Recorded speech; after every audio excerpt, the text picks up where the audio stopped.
Қайырлы күн, құрметті көрермендер. Бүгін Ізгілік еріктілер мектебінде Даналық ойдан атты мақал мәтел сайысы өтті. Сайысқа Шымкент қаласының жоғарғы оқу орындары мен мектеп оқушыларының еріктілері қатысқан болатын. Сайыс 4 кезеңнен өтті.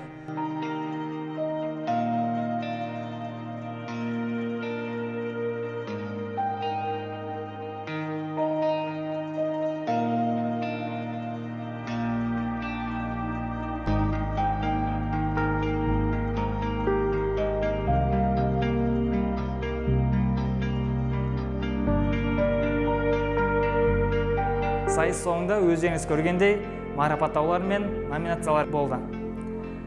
Алдағы уақытта Ізгіліктің ұйымдастыруымен осындай іс-шаралар көптеп болады. Осы іс-шараларға Шымкент қаласының жастарын белсенді қатысуға және ат салысуға шақырамын.